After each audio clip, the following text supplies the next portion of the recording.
நல்லா இருங்கப்பா, நல்லா இருங்க. எந்த வித குறையும் இல்லாம சந்தோஷமா இருக்கணும் ரெண்டு பேரும். எழுந்துருங்க. எழுந்துருமா, எழுந்துருங்க. எழுந்துருமா.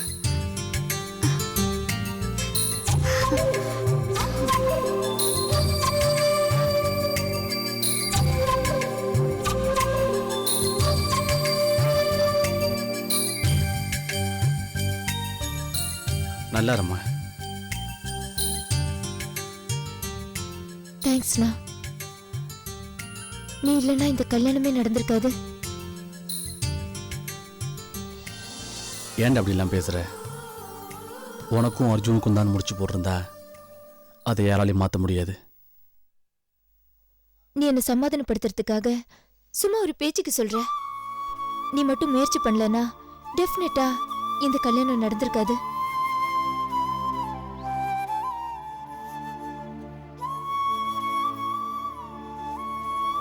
இல்லை ராதா, இந்த கல்யாணம் நடக்கும்னு எனக்கு நம்பிக்கையே இல்லை. சுபத்ரா என் வாழ்க்கையில் இல்லாமல் போயிடுவான்னு நினச்சிட்டேன்.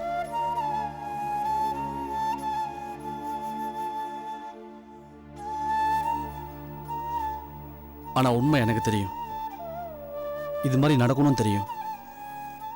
ஆனால் சுபத்ரா கிட்ட எப்படி நிரூபிக்கிறதுன்னு தெரியாம தான் தவிச்சுக்கிட்டு இருந்தேன். அது கவிதாவை அரெஸ்ட் பண்ணதும் தெளிவாகி போச்சு.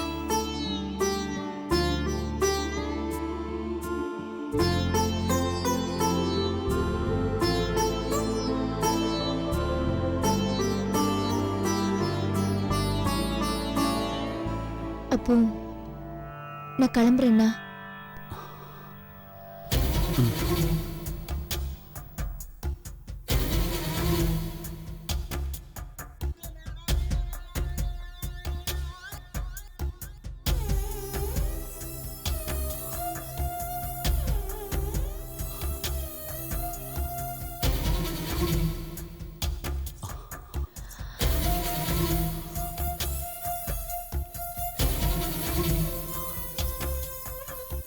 என்னன்னா இது?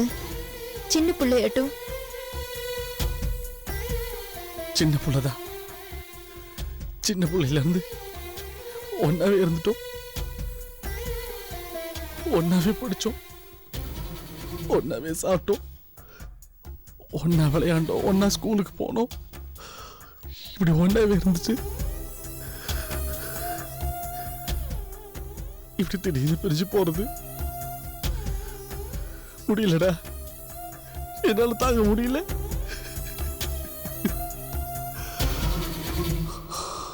அவ எங்கடா போறா? இங்க இருக்கிற உன் ஃப்ரெண்டு வீட்டுக்கு தானே. உனக்கு எப்ப தேவையோ அப்ப போய் பார்த்துட்டு வந்தா போகுது. அதுக்கு இல்லம்மா, தினம் நைட்டு லேட்டா வந்து காலிங் பில் அடிச்சா சுபத்ரா தான் வந்து கதவை திறப்பா. இதெல்லாம் நினைக்கும் போது ரொம்ப கஷ்டமா இருக்குப்பா. எப்படி குழந்தை மாதிரி பேசுறான் பாருடி. ஏண்டா ராதா, அதுக்காக கல்யாணம் ஆன பொண்ணை வீட்டிலே வச்சுக்க முடியுமாடா? விடுங்கப்பா. அண்ணனை மிடுக்காவே பார்த்துட்டு இப்ப உடஞ்சு அழுவுறத பார்க்கும்போது ரொம்ப சந்தோஷமா தான் இருக்கு.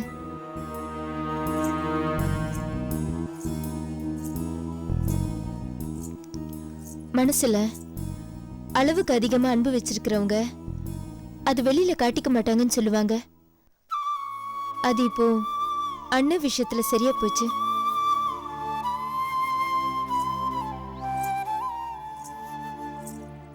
அண்ணனை பிரிஞ்சு இவர் வீட்டுக்கு எப்படா போக போறோம்னு நானும் கவலையா தான் இருந்தேன். இப்ப அண்ணன் என் மேல வச்சிருக்கிற பாசத்தை பார்த்த பிறகு நிம்மதியா போலான்னு தோணுது.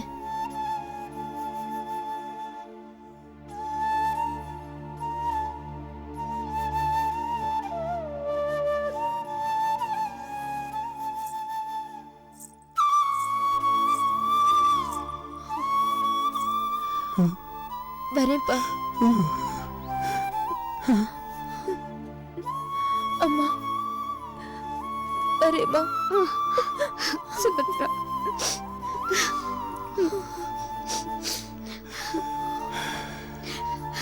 கஸ்தூரி அக்கா, வரேக்கா. சுசி, போயிட்டு வரேன். சரிக்கா.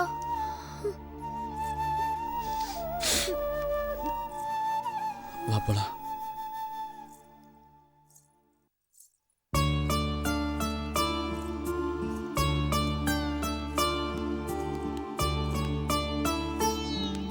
போயிட்டு வரேங்க. போயிட்டு வாங்கப்பா.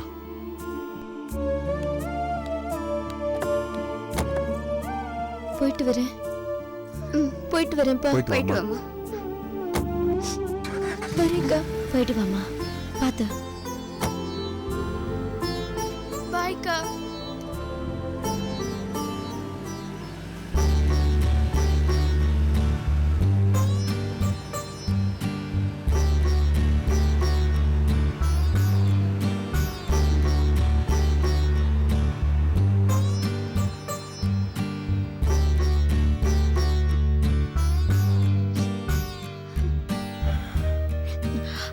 மா, வா உள்ள போலாம். என்னம்மா நீங்க அழுதுட்டு இருக்கீங்க? வாங்க உள்ள போலாம். ம்.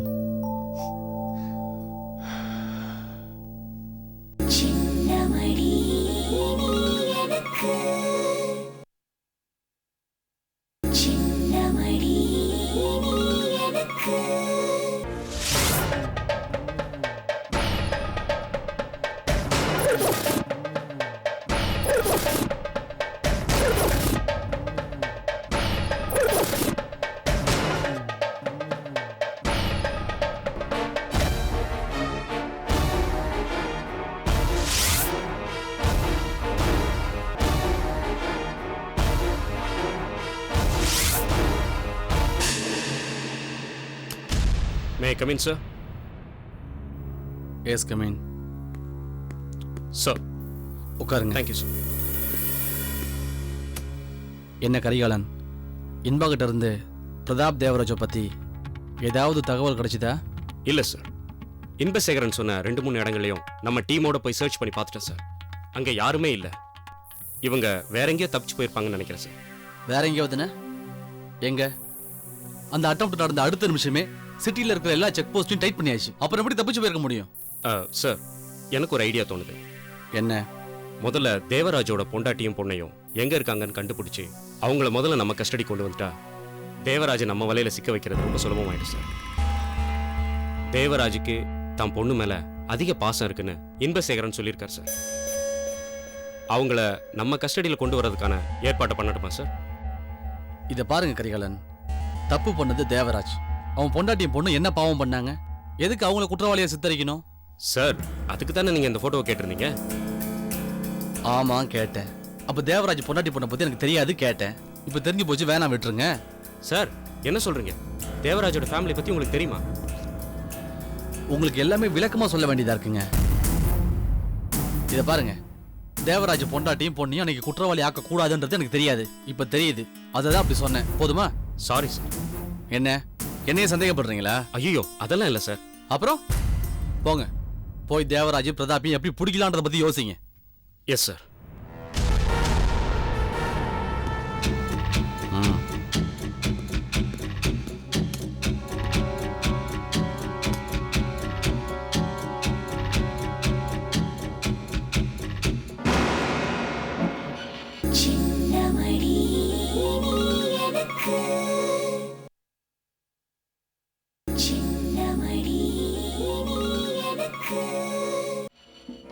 Drip, drip, drip. That dripping faucet is driving me dippy.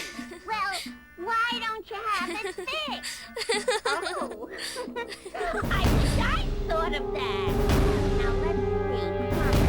Plumbing. Like clock. Oh, here we are.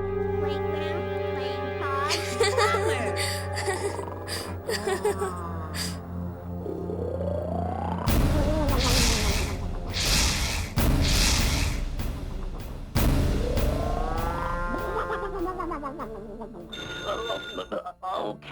Okay, hold the phone. Plumber Popper, Susie. Popper Plumber speaking. Yes, and do hurry before. ஏமா TV off பண்ண? இனிமே நம்ம இந்த வீட்ல இருக்க வேண்டாம். நாம எங்கேயாவது போயிடலாம். வேண்டாம்மா. ஏன் வேண்டாம்? அங்கிள் கிட்ட சொல்லிட்டு போலாமா? அவருக்கு தெரிஞ்சா ரொம்ப வருத்தப்படுவாருமா. நம்ம அவர்கிட்ட சொல்லிட்டு போறேன்னா நம்மள அவர் அனுப்ப மாட்டாரு. நம்ம இந்த வீட்ல இருந்தனா அவருக்கும் பிரச்சனை, அவர் வேலைக்கும் பிரச்சனை. வா. அம்மா, நீ இப்ப வர போறியா இல்லையா? வாடி.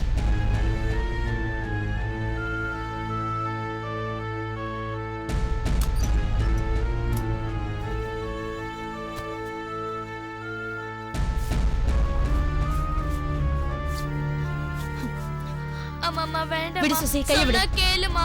அம்மா வேண்டாம். கையை விடு சுசி. அம்மா ப்ளீஸ் மா. வரமாட்டியா? வரமாட்டியா? வரமாட்டியா நீ? நீ வரலன்னா போ. நீ இங்கே இரு. நான் போறேன்.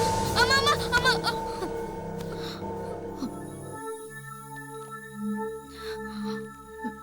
சுசி எதுக்காக அழுதுட்டு இருக்கா? அது அது ஒண்ணும் இல்ல.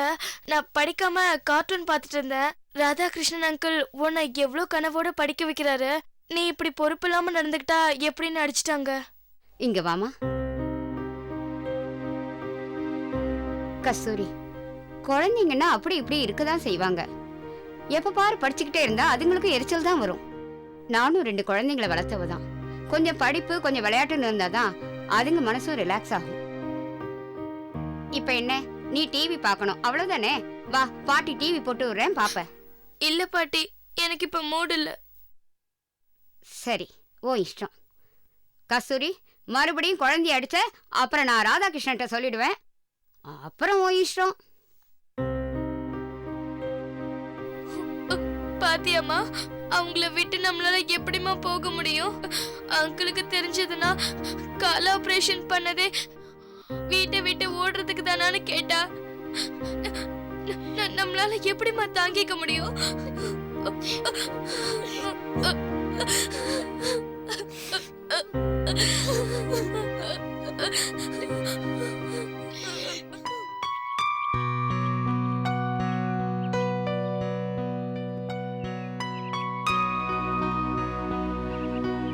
இப்போ என்ன பண்றதுன்னு புரியல திவாகர்.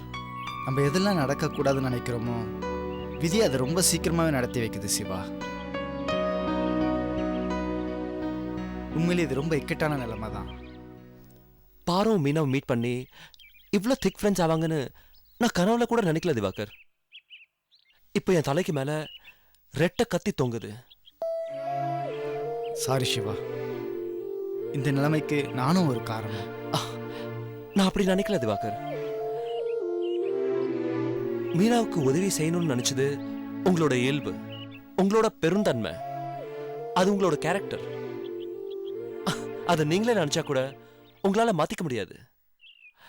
ஒவ்வொருத்தரையும் அடையாளம் காட்டுறது அவங்களோட பேர் மட்டும் இல்ல, அவங்க செய்யற நல்ல காரியங்களும் தான். இதெல்லாம் நீங்க என்ன சமாதானப்படுத்துறதுக்காக சொல்றீங்கன்னு நினைக்கிறேன். பட் ப்ராக்டிக்கலுங்கிறது வேற. ஃபாரின் போகிறதா சொல்லிட்டு போன தன் மாமா திரும்பி வருவார்ன்ற நம்பிக்கையில் மீனா பூஞ்சோல கிராமத்தில் இருந்திருப்பாங்க. அவங்க சொந்தக்காரங்களும் தினமும் ஏதோ ஒரு பொய்யை சொல்லி சமாளிச்சிருப்பாங்க. நான் தான் ஏதோ நல்லது பண்ணுறதா நினச்சி அவங்கள இங்கே கூப்பிட்டு வந்து உங்கள் நிம்மதியை கெடுத்துட்டேன். மீனாவோட கேஸ்ல எனக்கு கஷ்டம்தான், நான் இல்லைன்னு சொல்லல. அதுக்காக முழுக்க முழுக்க நான் உங்களை குற்றம் சுமத்த விரும்பல. மீனாவோட இடத்துல இருந்து யோசிச்சு பாருங்க. அவங்க தான் புருஷனே இழந்திருக்காங்க. அந்த உண்மை தெரிய வரப்போ அவங்க அடைய போற வேதனையை விட கஷ்டத்தை விட நம்ம இப்போ அனுபவிச்சுட்டு இருக்கிற இந்த கஷ்டம் வேதனையும் பெருசில்லைன்னு நினைக்கிறேன். சில சமயம் பார்வதி கிட்ட சொல்லிடலான்னு கூட நினைப்பேன். என்னமோ அவன் முகத்தை பாக்குறப்போ அந்த தைரியம் வரமாட்டேங்குது. என்னைக்காவது ஒரு நாள் உண்மை தெரிய வரதானே போகுது. அந்த சூழ்நிலை தானாவே வந்துட்டு போட்டுமே. இந்த விஷயத்தில் நீங்கள் ஃபீல் பண்ணுற மாதிரி அவசரப்பட வேண்டாம் சிவா. ஒருவேளை உங்கள் மிஸ்ஸஸ் ஆப்போசிட்டாக ரியாக்ட் பண்ண ஆரம்பித்தா பிரச்சனை வேறு மாதிரி ஆகிடும். அப்புறம் நீங்கள் சொன்ன மாதிரியே தலைக்கு மேலே தொங்குற கத்தி கழுத்து பக்கத்தில் வந்த மாதிரி ஆகிடும். அப்புறம் அந்த பக்கம் இந்த பக்கம் திரும்ப முடியாது. எந்த பக்கம் திரும்பினா அது உங்களை வெட்டும். திவாகர், இவ்வளோ தூரம் சமாளிச்சு கடந்து வந்துட்டோம். இன்னும் கொஞ்சம் தூரம் தானே, அதையும் சமாளிச்சிடலாம். என்ன கஷ்டம் எனக்கு மட்டும்தானா, உங்களுக்கு இல்லையா? திவாகர், மீனா சீக்கிரம் குணமாகணும். குணமானா தானே நீங்களும் அவங்கள கல்யாணம் பண்ணிக்கிறத பத்தி யோசிக்க முடியும்.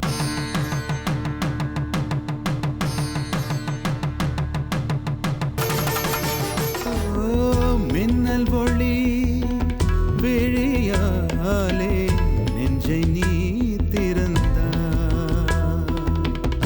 சின்ன சின்ன ஊடலோடு சிரிக்க ஏன் மறந்தா, கண்ணில் நிறைந்த கன்னி தமிழே உள்ளம் கலங்காதே, கண்ணில் நிறைந்த கன்னி தமிழே உள்ளம் கலங்காதே, உன்னையல்லாமல் வேறு உறவும் என்னை சேராதே, காற்றும் நானும் காத்து கிடந்த தனிமை தீவினிலே